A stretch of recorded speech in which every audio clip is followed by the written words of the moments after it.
Alors tout d'abord, je voudrais remercier le Conservatoire de Pau qui nous accueille dans l'auditorium des réparatrices, cette très belle salle.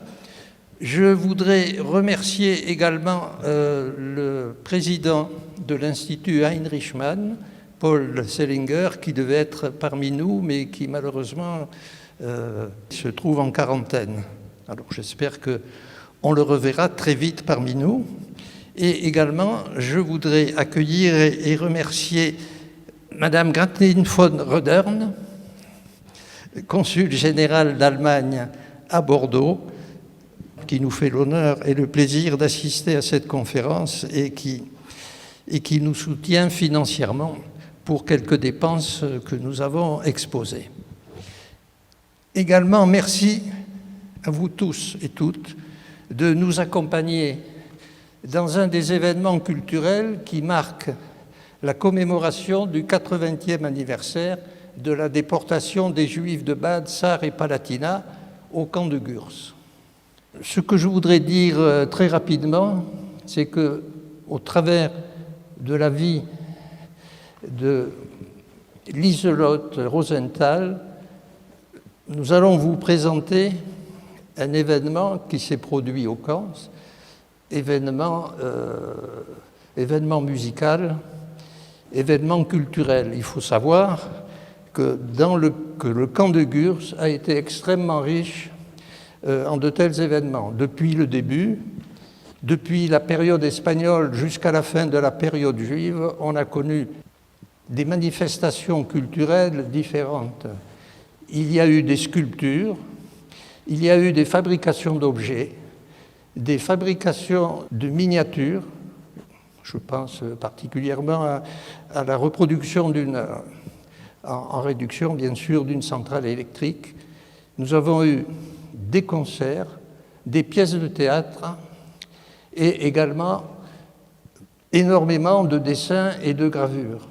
Ceux qui ont pu visiter l'an dernier au musée municipal de Pau, au musée des Beaux-Arts, l'exposition que nous avions organisée avec la collection Elsbeth Kasser, ont pu se rendre compte de la richesse de l'art à Gurs.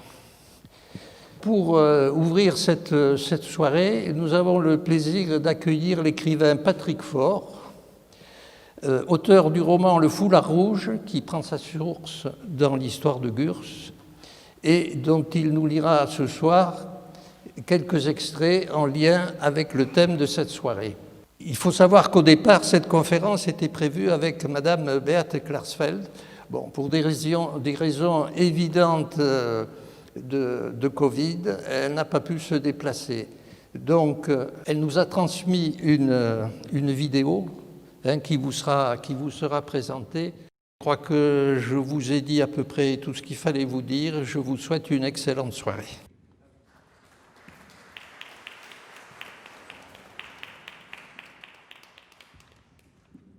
Bonsoir. Giovanni, j'aurai tout perdu quand tu m'auras oublié.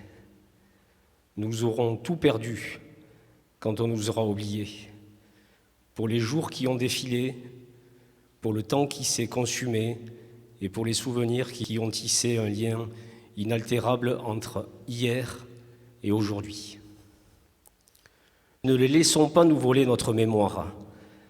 C'est le seul et dernier bien qu'il nous reste. Retrouve-moi à Gurs. Essaie d'être là vite. Je ne sais pas encore pendant combien de temps je pourrai dissimuler ce que j'ai découvert. J'ai peur. Chaque minute désormais compte. Avant de partir, téléphone à Jean Casaubon pour lui donner le jour et l'heure de ton arrivée. Je poste la lettre ce lundi. Tu devrais la recevoir mercredi. Alors, essaie d'être là jeudi. Ne lui dis rien d'autre. Il est au courant. Il habite juste à côté du camp, à 2 pas du cimetière de Gurs. Il me préviendra et je te rejoindrai. Tu peux lui accorder ta confiance. C'est un ami. Tu dois te poser 1000 questions.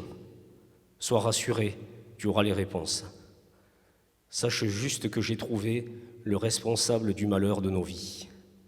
Apporte une arme si tu en possèdes une.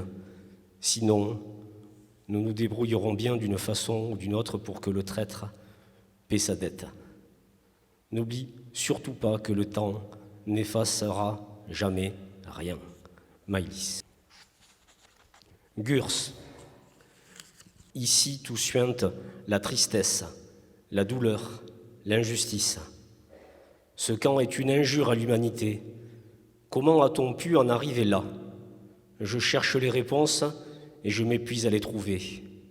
Un terrain long de 2 kilomètres et large de 400 mètres, traversé par une route goudronnée qui surplombe une mer de baraques délabrées construites sur un marécage. Des barbelés ont été installés partout.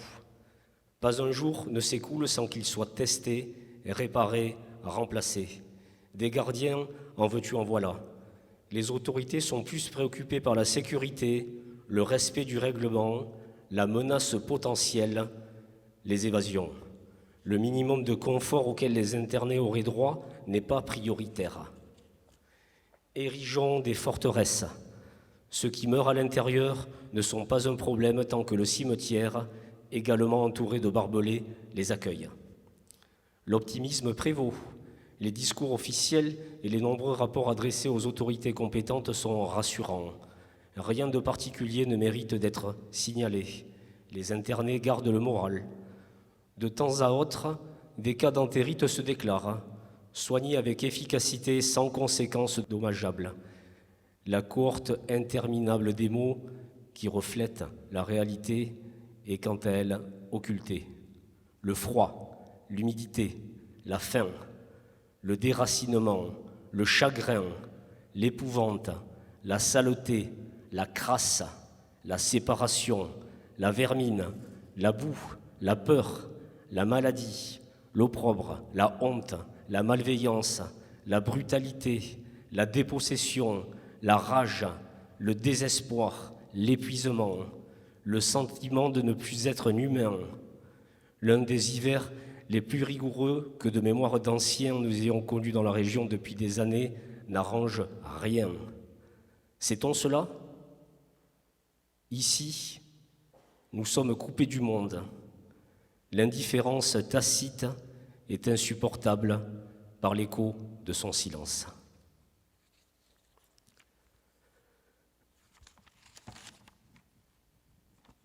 Vendredi 25 juillet 1941. À Gurs, il existe une soif de vivre qui jamais ne s'étanche. Tout ce qui permet de s'évader par la pensée, d'apporter un peu de gaieté, est encouragé. Toutes les bonnes volontés œuvrent en ce sens. L'art défie le quotidien sans pour autant en effacer la cruauté. Il est recouvert d'un voile transparent qui le dissimule, le temps d'une chanson, d'un air d'opéra, d'une scénette, d'une valse, pour permettre de retrouver notre part d'humanité. À Gurs sont alternés des danseuses, des artistes de théâtre et des musiciens de grande renommée. Ernst Busch, un acteur professionnel, Anna Zweig, la cousine de l'écrivain Stefan Zweig, dont les nazis ont brûlé les livres, Alfred Nathan, le roi du cabaret, Kurt Selig, immense chef d'orchestre, et Paul Enor, un baryton berlinois, sans oublier le maître de chant et pianiste Hans Ebeck, le violoniste Fritz Brunner, les ballerines Ruth Rau, Elisabeth et Clara Horowitz. Les regrets sont unanimes, que les nombreux talents qui existent ici n'aient pas l'occasion de s'exprimer plus souvent est dommage. Ainsi, pendant trop longtemps, et parce que les conditions ne le permettaient pas, une intense vie culturelle a sommeillé. Pourtant, elle ne demandait qu'à éclore et à rejaillir. Depuis plusieurs semaines, cette injustice a été réparée. Nombreux sont ceux qui y travaillent, en participant ou en assistant aux spectacles qui sont joués. Le directeur a décidé d'affecter à la culture une baraque vide dans chaque îlot. Il a également donné son autorisation pour que des instruments de musique, des lampes et des habits soient mis à disposition, rendant ainsi possible l'effervescence culturelle. Avec peu de moyens, des bancs et des tables que l'on a rajoutés, une estrade que l'on a montée, des décorations que l'on a fabriquées puis accrochées, ces lieux sont désormais accueillants et agréables, et très fréquentés. Des cours y sont délivrés aux enfants par des internés qui exerçaient la profession d'instituteurs avant que leur monde ne s'écroule et qu'ils soient contraints à l'exil. Des conférences et des causeries se déroulent l'après-midi. On y aborde la littérature, la philosophie allemande, l'astronomie, l'histoire et la géographie. Des médecins interviennent également pour enseigner les principes fondamentaux de l'hygiène et des premiers soins. Mais ce qui est très prisé, ce sont les spectacles qui s'y jouent. Les derniers arrivés ont toujours la mauvaise surprise de se voir refuser l'entrée. Ce soir, j'ai été invité. Une place de choix, au premier rang, m'avait été réservée. Aussi, je n'en ai pas manqué une miette. J'étais ébloui, émerveillé, bouleversé. Ici, alors que nous sommes coupés du monde, l'essence de l'art nous était offerte.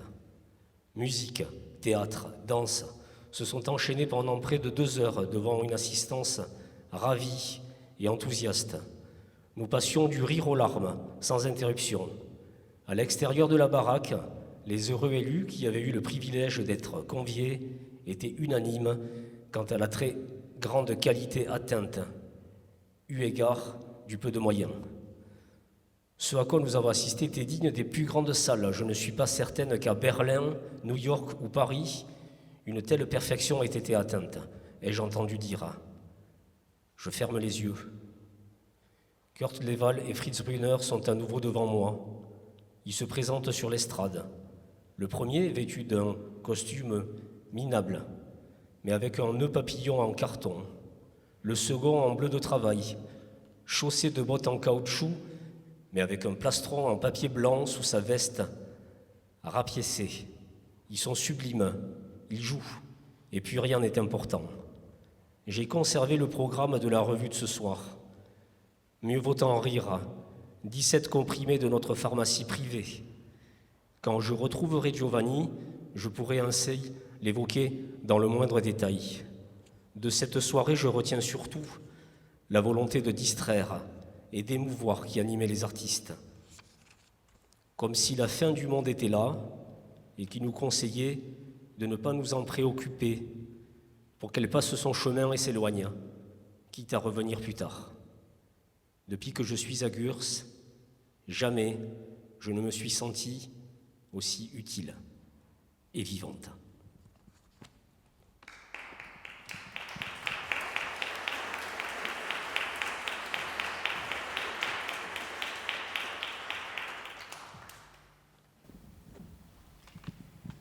Donc après ces extraits du roman Le Foulard Rouge, édition Gallimard, lu par l'auteur, on va donc écouter Beate Klarsfeld, qui n'est pas venue donc, mais qui nous a adressé un très court message. Et je pense que vous allez voir, c'est à la fois un message émouvant d'une dame qui a consacré toute sa vie à faire connaître cette histoire, mais c'est aussi un message de mobilisation et d'espoir. Mes amis, j'aurais bien voulu être parmi vous ce soir. Malheureusement, la pandémie ne me permet pas de voyager à l'âge de 81 ans. Avant d'être livré au SS par l'État français de Vichy et d'être déporté vers les chambres à gaz du camp d'extermination d'Auschwitz-Birkenau, Lieselotte a connu un grand amour dans le camp de Gurs, où elle avait rencontré un autre interné allemand, Rudolf. D'abord de Gurs, et puis séparée de Rudolf, Lieselotte continue à écrire des lettres et cartes postales du camp de Brenz. Elle attend ses lettres de retour. Malheureusement, toute cette correspondance de Rudolf a disparu. Lieselotte a péri. Rudolf a survécu. Plus tard, il s'est marié.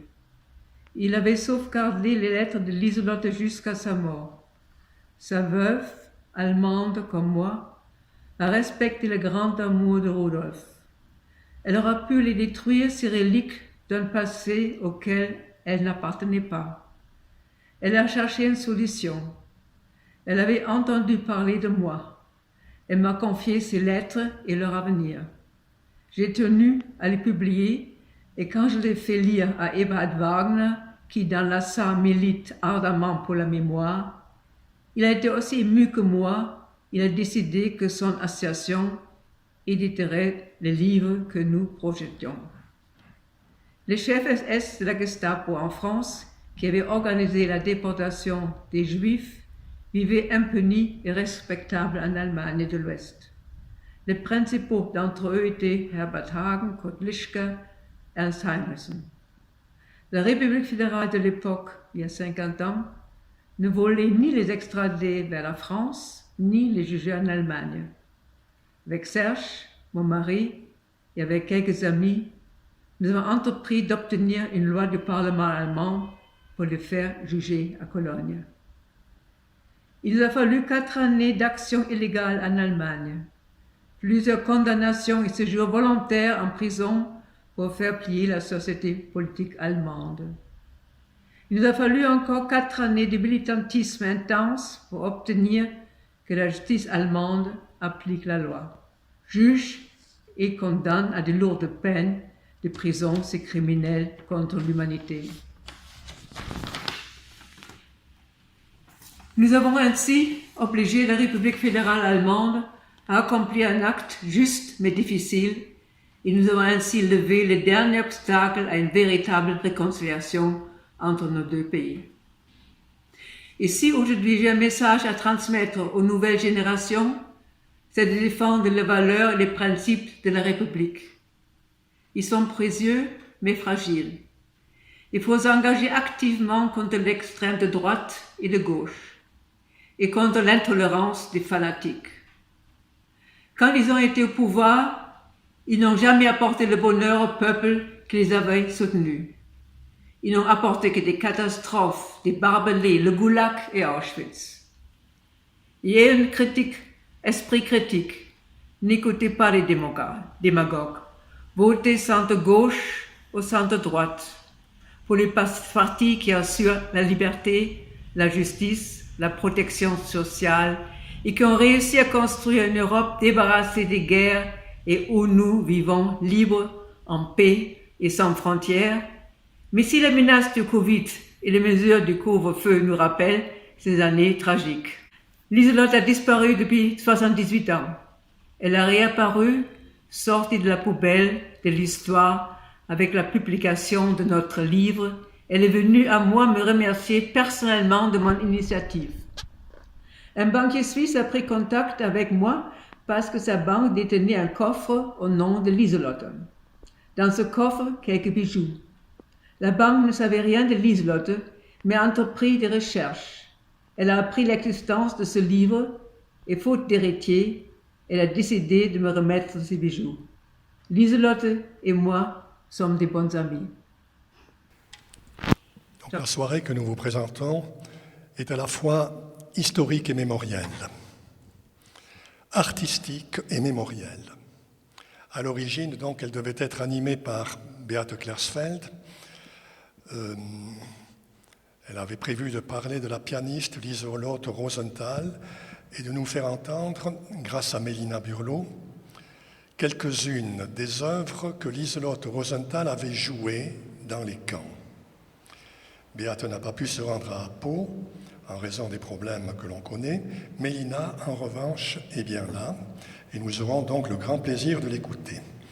Beate Klersfeld et Eberhard Wagner nous ont adressé le texte et les photos de l'intervention qu'ils avaient prévu de faire ici ce soir. C'est ce texte que je vous lirai, ponctué d'extraits musicaux joués par Mélina. Charlotte Mina Rosenthal, ou plutôt Lieselotte Rosenthal, comme elle se nommait elle-même. Tel est le thème de cette soirée. C'est une grande pianiste, une concertiste réputée de son temps, une juive allemande, persécutée par son pays de naissance, une femme surtout, qui tente de survivre dans l'univers sordide des camps internement français de la Seconde Guerre mondiale. Pour cela, elle s'appuie sur sa force vitale, d'abord et avant tout, mais aussi sur ses amours. Amour de la musique et amour de Rudolf. Elle exprime ses amours dans son courrier, dont Beate Klersfeld a retrouvé la trace, et ses lettres ont été écrites depuis les camps de Gurs, Basse-Pyrénées, et Bruins, dans le Tarn, près de Gaillac. Ce sont des lettres d'amour et de souffrance. Ce soir, je prendrai la place de Beate Klersfeld et Mélina sera l'iselote. Mélina fera revivre pour nous, l'espace d'un instant, le souvenir de cette pianiste d'exception en lui prêtant sa voix à travers les lettres qu'elle avait écrites, mais surtout en lui donnant ses mains à travers les musiques qu'elle avait jouées à Gurs et à Bruins. Liselotte Rosenthal serait certainement tombée dans l'oubli et dans l'anonymat si nous n'avions pas conservé, à la suite d'un concours imprévu de circonstances, quelques-unes de ses photos et de ses lettres. Ces lettres sont à la fois fragiles et admirables, à la fois banales et splendides, comme peut l'être la vie humaine. Voici la page de couverture de l'ouvrage écrit par Beate Klersfeld et Eberhard Wagner, dont le titre « Tu ne m'as pas oublié, j'espère », provient d'une carte postale datée du 21 mars 1942 et envoyée de Bruins, où Liselotte était internée depuis une semaine. Elle était en état de choc et cherchait un peu de réconfort dans ses correspondances avec son bien-aimé, Rudolf Lewandowski. Voici le recto, et tout à l'heure le verso, de la carte postale. La phrase de Liselotte, « Tu ne m'as pas oublié, j'espère », figure dans la partie haute de ce courrier. Liselotte rencontre Rudolf Lewandowski à Gurs le 11 juillet 1941. Elle est déjà internée au camp depuis plus d'1 an. Elle a connu les foules, enfermée pendant l'été 1940. Elle a connu l'hiver glacial 1940-41, pendant lequel meurent au camp plus de 800 personnes. Son premier rendez-vous avec Rudolf a lieu le 5 août 1941, un mois environ après leur rencontre, en face de sa baraque, dans l'îlot J. Le camp de Gurs comportait 13 îlots, chacun clôturé par des barbelés, 13 îlots qui comprenaient chacun 25 baraques. Liselotte lui avait donné rendez-vous. C'était l'été. Ils pouvaient se retrouver dans les hautes herbes et les îlots vides et désaffectés. Rudolf était venu. Il lui donnait des leçons de français. Voici la deuxième lettre qu'elle avait écrite depuis Gurs. Si vous ne voulez ou ne pouvez pas venir, faites-le moi savoir par retour du courrier. N'oubliez pas de m'apporter ma gamelle. Je vous offre encore une leçon de français, si cela vous tente aujourd'hui. Et encore autre chose. Liselotte. Les propositions sont claires. À Gurs, où l'on manque de tout, et d'abord d'humanité, la quête d'un peu de tendresse est un luxe très recherché. Liselotte est une femme libérée. Elle ne se retrouve pas dans les habitudes et dans les conventions de son époque. Elle dit les choses comme elle les ressent, sans s'embarrasser de préjugés. À partir de ce moment, Liselotte et Rudolf forment un couple. Ils s'aiment d'amour. Durant l'été et l'automne 1941, ils passent ensemble des moments magnifiques.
Mais Rudolf Lewandowski ne supporte pas la misérable vie du camp. Il s'évade en janvier 1942 avec l'aide de son frère. Il disparaît, laissant son adresse à Lieselotte.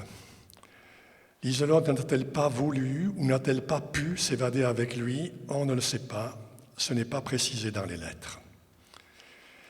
Des lettres et des cartes postales écrites à Gurs et à Bruns entre 1940 et 1942, il nous en reste aujourd'hui 75.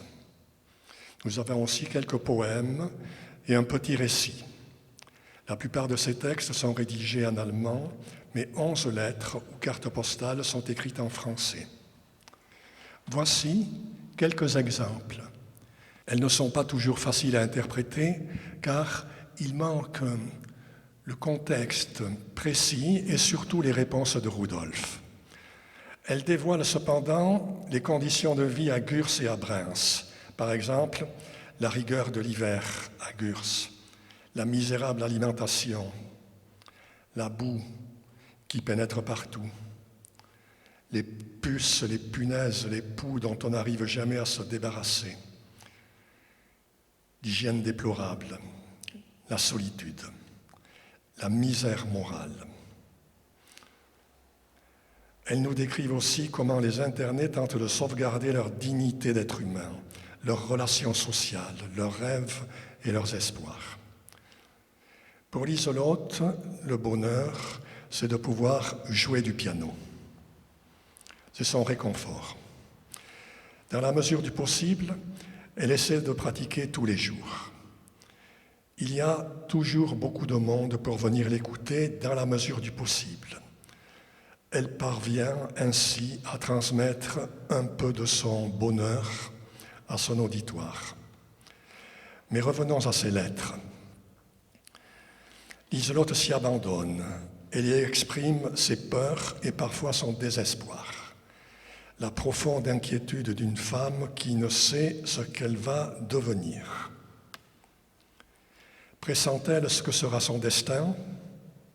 Certainement, mais elle n'en parle pas. Elle garde sa dignité. Et puis, son grand amour lui donne aussi de la force de continuer à avancer, malgré la douleur et malgré la nuit qui progresse inexorablement. Pour être honnête, ma vie n'est qu'une attente entre deux lettres. Elles sont l'essence de ma vie. Mes humeurs et mes émotions sont changeantes de jour en jour, mais mes sentiments pour toi, ma nostalgie et mon désir de te serrer bientôt dans mes bras, eux, restent toujours les mêmes. Mon bien-aimé, je dois t'avouer que je ne peux pas m'imaginer vivre sans toi. Cela me paraît tellement insupportable que je ne peux et ne veux même pas me le représenter. Lorsque hier, je n'ai pas reçu de courrier, je me suis mise à pleurer de toutes mes larmes et j'avais tellement honte que je me suis recroquevillée sous mes couvertures pour pleurer en cachette. Et je prétends être adulte. Je crois que je ne le deviendrai jamais. Mais j'ai eu encore plus honte quand finalement on m'a apporté ta lettre qui par erreur avait atterri dans l'îlot I.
Les lettres de Liselotte constituent aussi un témoignage accablant sur la destruction par la haine antisémite des destins d'hommes et de femmes simples qui voulaient seulement vivre.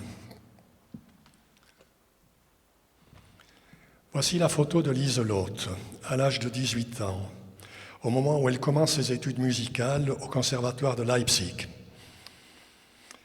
On est en 1923. Elle rêve de paix et d'avenir. Tout est encore possible. Elle poursuit à Leipzig ses études de piano, de pédagogie musicale et d'histoire de la musique. Voici son certificat de fin d'études du conservatoire de Leipzig. Elle a de bons résultats. Ensuite, elle poursuit ses études de piano au conservatoire Stern de Berlin, jusqu'en novembre 1929, auprès du pianiste allemand d'origine hollandaise James Kvast. Pendant l'été 1933, elle s'installe à Paris où elle vit pendant 4 ans et demi. Nous ne savons pas quelles sont ses conditions d'existence. Fin 1937, elle se rend à Megève, en Haute-Savoie, où elle réside, dans la villa Esperanza. Elle y gagne sa vie en enseignant le piano. Le 10 mai 1940, l'Allemagne nazie d'Hitler envahit le Benelux et l'Est de la France. Fin mai 1940, environ 15 000 civils allemands et autrichiens qui avaient fui les persécutions nazies au cours des années précédentes et qui s'étaient réfugiés en France, sont internés au camp de Gurs. Parmi eux, Liselotte Rosenthal, enfermée le 1er juin 1940. Dans ce camp, elle rencontre quelques personnalités comme Lisa Fitko ou Hannah Arendt. Voici la carte qui montre les camps d'internement de Gurs, Rieucros, Breims et Drancy.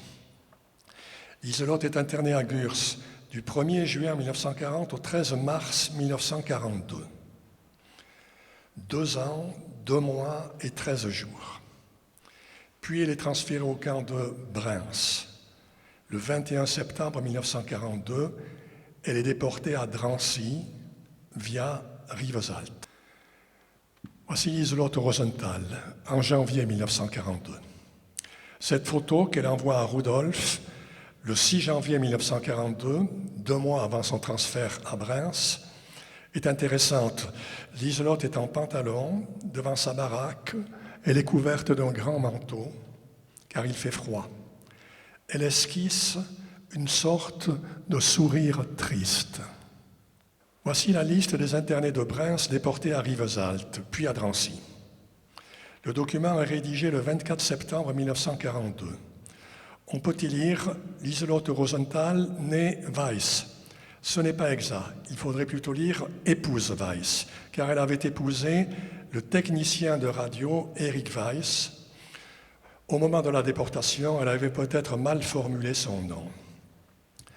Quant à Eric Weiss, il avait été enfermé dans un autre camp, d'où il sera, lui aussi, déporté vers Drancy, puis Auschwitz, où il sera exterminé. Voici les photos du camp de Drancy, où Liselotte séjourne pendant 4 jours. Sur la photo de gauche, on voit très bien le bâtiment en forme de U, où étaient internés les internés, et les 5 grandes tours où se trouvaient les gardiens. Et puis, sur la photo de droite, un aspect de ce U, et puis ce petit édicule qui fermait le U, où se trouvaient, entre autres choses, les toilettes. Voici la fiche de Liselotte à Drancy. Mon bien-aimé, aujourd'hui 10 août 1942, je t'adresse cette lettre. Peut-être ma dernière lettre de Breims, car je ne sais pas où je serai demain. L'ambiance de ces derniers jours est terrible, et l'on essaie de se préparer à toutes les éventualités. Le lieu de rassemblement pour les transports de masse est Gurs, d'où sont partis la semaine dernière 600 personnes. Qui, pourquoi, vers où, d'après quels critères, personne n'en sait rien. Il est étrange de constater que ce qui nous paraissait jusqu'alors horrible, insupportable et inhumain semble aujourd'hui 1000 fois meilleur que ce qui nous attend peut-être demain. Mais restons malgré tout confiants, ce que le destin nous réserve, on ne peut y échapper. Ce qui nous est destiné, nous devons le traverser. Je te serre 1000 fois dans mes bras, Liselotte.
Le vendredi 25 septembre 1942, Liselotte est déportée depuis le camp de Drancy.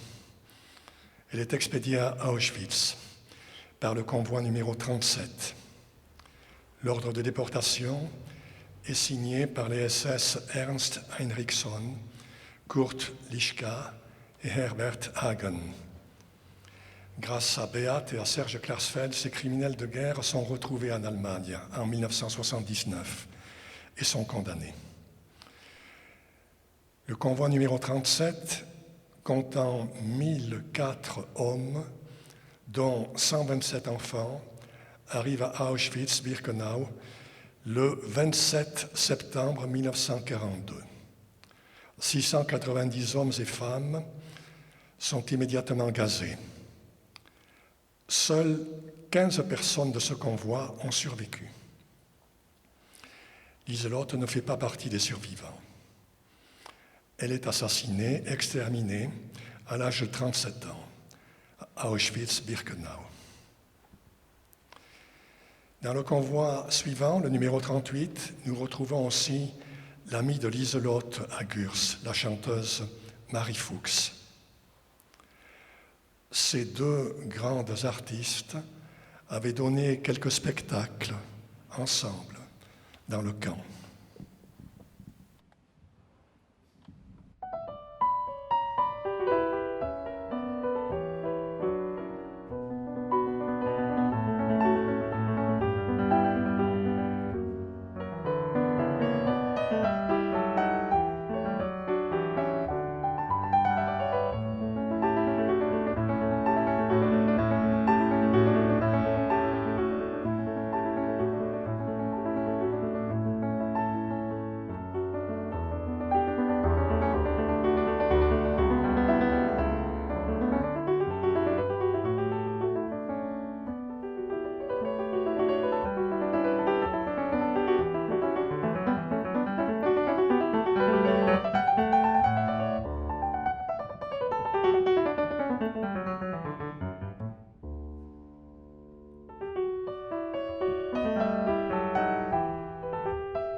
Voici le camp de Gurs, à l'arrivée de Lieselotte, le 1er juin 1940.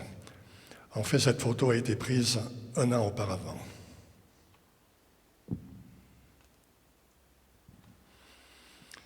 Voici une peinture du camp de Gurs, une peinture de Léo Breuer. Elle est conservée à Yad Vashem, à Jérusalem. Gurs, c'est le froid, la boue, la crasse, la misère. Au fond, les Pyrénées, merveilleuses Pyrénées, symbole de beauté. Parfois, Lieselotte allait s'y réfugier par la pensée. Le plan du camp de Gurs, immense, près de 400 baraques. Baraques de bois à l'origine. En 1942, il en reste à peine une centaine dans les îlots du centre. Lieselotte est affectée à l'îlot J. Son bien-aimé Rudolf vit à l'îlot F. Il y a à peu près 300 mètres entre les deux. Puis, elle est internée à Breims, le camp des femmes, à partir du 13 mars 1942.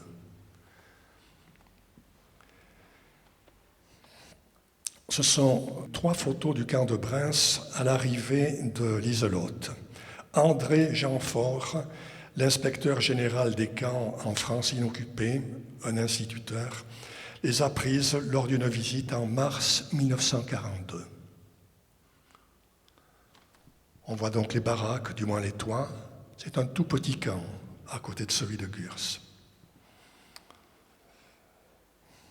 Lieselotte est hébergée dans la baraque numéro 5 et partage sa chambre avec 2 femmes russes. Elle écrit sa première lettre de Breims le 14 mars 1942. Les baraques sont bien construites, très hautes, larges, claires, aérées et couvertes de briques. Nous avons des lits en fer, 2 matelas, des couvertures, un oreiller, une gamelle, un drap, des chemises de nuit, des serviettes lavées au camp et une sorte de sac de couchage fait de couvertures. Il nous est permis d'écrire seulement 2 fois par semaine, mais nous pouvons recevoir du courrier chaque jour, ainsi que de l'argent ou des colis desquels rien ne sera prélevé. La nourriture semble être meilleure qu'à Gurs. Au moins, il y a une soupe le matin et du café et du sucre sont distribués en plus, de sorte qu'on fait du café à tout moment. Au déjeuner, il y a aussi un quart de vin et 275 grammes de pain. Et ce midi, il y avait du bouillon avec de grosses pommes de terre. C'était presque suffisant. Il y a 400 femmes dans le camp et 30 enfants, de toutes nationalités, beaucoup de Françaises. Quels sont les crimes que ces femmes ont commis? Je ne sais pas. Moi, en tout cas, je suis considérée comme politique. Pourquoi suis-je chez les politiques? Personne ne le saura jamais.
Au cours de son internement, Liselotte essaie à plusieurs reprises d'être libérée.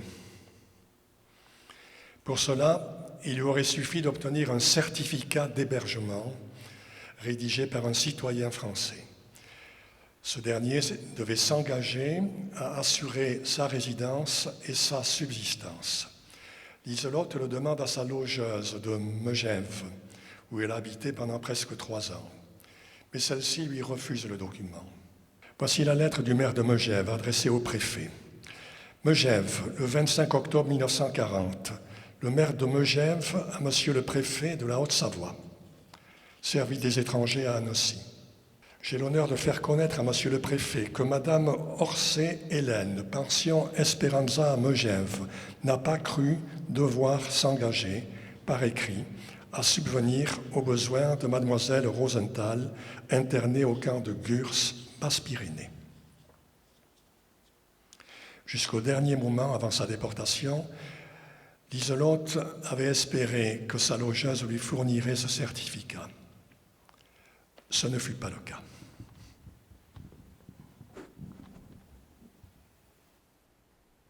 Je suis déjà dehors avec un pied et avec toutes mes pensées, ainsi qu'avec mes sentiments. Je t'embrasse, mon chéri, je t'embrasse par lettre, en attendant que ce soit en vérité. Vous voyez là le programme du concert du 26 novembre 1941, dont nous entendons plusieurs pièces ce soir. Sur la colonne de droite, on peut lire Jean-Sébastien Bach, Mozart, Debussy, Beethoven, Schubert, Brahms, Scriabine, Rachmaninoff, Bizet, Puccini, Gounod. À Gurs et à Reims, il existe en effet une vie culturelle très active. Liselotte, en tant que pianiste, y participe naturellement. Elle y obtient de grands succès. Le 17 janvier 1942 est inaugurée à Gurs, dans l'îlot F, une baraque de la culture. C'est un grand mot, car il s'agit d'une baraque comme les autres, mais les ONG du camp, en particulier le Secours suisse, le Secours protestant, la CIMAD, y ont fait venir quelques livres et surtout, un piano. À cette occasion, elle donne un concert. C'est un grand moment pour elle, même s'il fait un froid glacial dans la baraque. Elle en parle ainsi dans sa lettre du 19 janvier 1942. Voici le concert. La scène a été décorée admirablement par Ernst Busch. Ma robe rouge a fait un magnifique effet. C'était un miracle que j'arrive à jouer. Mon Schumann était assez réussi. Le premier morceau était imprégné encore de l'émotion passée. C'était indescriptible. Les mots me manquent pour tout relater. Je n'y parviens que par bribes. 5 heures. J'allume le feu, qui brûle, s'éteint, se rallume, fume, crache des flammes. Je regarde la casserole brûler. Mais je dois me laver. Alors, j'emprunte une autre casserole, allume le feu à nouveau. Ça fume, mes larmes coulent inépuisablement. La tempête hurle dehors, des flammes jaillissent. Il pleut à travers le toit. Je commence à m'habiller. Je regarde la montre, elle s'est arrêtée. Il ne reste que 20 minutes avant le début du concert. Je n'ai rien mangé, alors vite, je chauffe quelques haricots. Ça fume, je souffle, mes yeux sont tout collés. Il ne me manque plus qu'à enfiler la robe, me coiffer, manger, me maquiller, mais mon visage est tout ravagé de larmes. Et c'est ainsi que j'apparais dans la baraque de la culture. Et 5 minutes plus tard, j'étais assise au piano. Quel tableau!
À Gurs, ainsi qu'à Bruns, Liselotte joue, et sa musique transfigure le camp. Elle décrit par exemple dans sa lettre du 6 avril 1942 le concert qu'elle donne le 5 avril, la veille, à Reims, devant une salle bondée. Imagine-toi que vendredi soir arrivait un piano. Et hier, j'ai donné un concert qui a été radiodiffusé sur tout le camp. Les personnes ne pouvant entrer dans la salle écoutaient dehors. Ce fut un succès inouï. Il faut dire que j'ai assez bien joué. Tu sais, il ne s'agit plus de distraction, ni de volonté de briller par le jeu. Ici, l'art est devenu un besoin, une nécessité. Nous voyons ici le programme du concert du 5 avril 1942 et la liste des concerts auxquels Liselotte a participé. Les 3 flèches montrent les morceaux que Liselotte avait joués, donc prélude et fugue de Bach en la mineur, puis ensuite 3 morceaux de Scriabine, puis ensuite un prélude de Debussy. D'après ce que nous disent ces lettres, Liselotte aurait donné, durant la période qu'elle passa à Gurs et à Reims, plus d'une quinzaine de concerts. À Gurs, 4 au moins. À Reims, une douzaine. Elle jouait le plus souvent des œuvres du répertoire classique. Parallèlement aux concerts et aux pièces de théâtre, il y avait aussi d'autres manifestations artistiques telles que des défilés de mode. Sur cette image surprenante, on voit un défilé de mode au camp de Reims. Liselotte est la 2e femme à partir de la droite. On essayait par ce biais de créer une vie parallèle à celle du camp, une vie où il y aurait un peu de beauté et de rêve, un peu de lumière. Liselotte n'était pas seulement douée pour la musique, elle écrivait aussi des poèmes et des nouvelles. Une nouvelle et plusieurs poèmes sont parvenus jusqu'à nous. En voici un que nous avons trouvé particulièrement beau. Pardon. Jamais je n'ai voulu écrire de poèmes, mais ma peine devint si grande que l'amplitude de mes souffrances se déversa en un torrent de mots, qui coule, qui bout, écume, étincelle et emporte dans sa course la trace et la racine de bien des douleurs. Je respire à nouveau. Recevez mes mots, comme si mes semblables voulaient s'en imprégner, et ainsi, après leur sombre lamentation, se libérer, eux aussi, de leur peine. Le 4 mars 1942.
Il est tellement difficile de concevoir que toutes ces personnes dont elle parle dans ses lettres, toutes ces personnes, des hommes et des femmes, qui n'espéraient que vivre une vie normale comme un tout le monde, dans l'anonymat de leur petit bonheur, que toutes ces personnes ont été exterminées. Elles ont été raflées sous les ordres et la responsabilité de l'Allemagne, puis entassées dans des trains de marchandises pour être transportées à des milliers de kilomètres de là, afin d'être exterminées. Pour quel délit? Pour quel crime? Il n'y a ni crime ni délit, mais seulement parce que c'était des Juifs. Tu vas dans la vie, empli de rêves, mais la réalité s'abat sur toi. Tu voudrais te baigner dans l'or pur, mais la médiocrité te détourne de la lumière. Garde le silence et sache qu'autour des ombres, il y a la lumière et le merveilleux. Mais peu importe ce qu'à chaque instant t'offre la vie, saisis-le, ressens-le et prends-en le meilleur. Lieselotte Rosenthal eut, grâce à la publication de ses lettres écrites à Reims et à Gurs, une tombe digne d'elle. Grâce à sa musique, comme dit Serge Klarsfeld dans son épilogue, sa voix résonnera jusqu'à la fin des temps. Voici ce que dit Serge.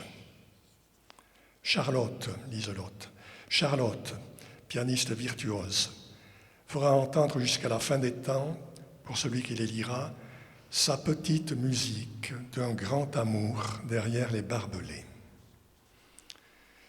Il est essentiel que ces âmes mortes échappent à l'oubli et puissent connaître une vie posthume qui éclaire les vivants sur ce que fut cette époque où le sublime côtoie l'atroce, où Hitler se conforte encore avec Einstein pour être choisi comme l'homme du XXe siècle, où Lieselotte ne disposait que d'un porte-plume pour vaincre la mort et pour faire savoir au monde qu'elle avait vécu et qu'elle avait aimé.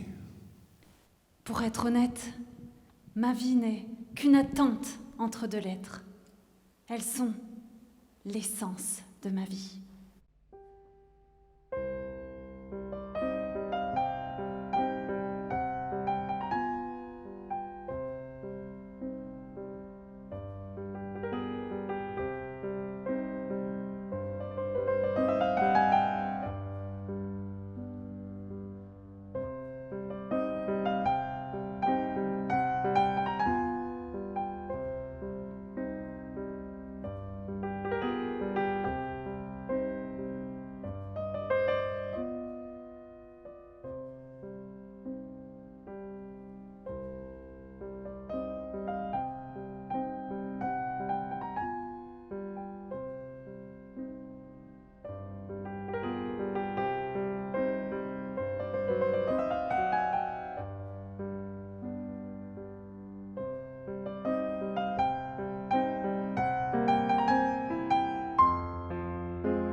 Pour terminer, je voudrais simplement dire 2 mots en mon nom et au nom aussi de Paul Zellinger, le président de l'Institut Heinrich Mann, qui malheureusement a eu un empêchement de dernière minute dû à un problème de santé autour de lui. Je voulais vous remercier d'être venu malgré les circonstances, malgré le temps. Remercier le consul d'Allemagne qui nous honore de sa présence et dire quelques mots encore personnellement sur Lieselotte Rosenthal que j'ai côtoyée pendant plusieurs mois puisque j'ai lu ses lettres, j'ai traduit ses lettres, j'ai pu m'imprégner de ce personnage qui est particulièrement touchant dans sa fragilité et dans son caractère d'artiste. Elle nous laisse aussi un message très, très fort puisqu'elle a vécu derrière des barbelés, donc privée de liberté. Et c'est là que malgré tout, elle a continué à vivre plus fort que jamais. Elle a continué à écrire, à aimer passionnément, à cultiver son art et à le partager. Et malgré toute l'horreur qu'elle a pu traverser dans la vie des camps qu'elle a connue, elle a toujours gardé espoir et une foi dans la vie qu'elle a essayé de transmettre aussi par ses poèmes. Donc elle nous montre à quel point le monde intérieur qu'on peut cultiver, la culture, l'art sont importants et sont des remparts contre la barbarie et sont une sorte de boussole dans l'existence. Et donc je terminerai, avant de finir en musique pour la raccompagner, par ces mots qu'elle dit dans ses poèmes qui sont si beaux. Sache qu'autour des ombres, il y a la lumière et le merveilleux.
Madame la Présidente. Bonsoir, peut-être je dis aussi un mot. D'abord, je dois dire que j'étais vraiment impressionnée que c'était possible dans ces temps difficiles de faire vraiment un programme qui, je trouve, était formidable. Même si je dois dire, pour quelqu'un qui, comme moi, allemande, c'est pas toujours très facile de suivre ces lettres, ces amours derrière, dans les baraques, dans les conditions incroyables. Mais je dirais, malheureusement, c'est très important qu'on rappelle toujours cette histoire pour vraiment éviter que quelque chose comme ça se passe encore une fois. Et malheureusement, c'est plus que jamais important de faire des soirs comme ça. Merci beaucoup.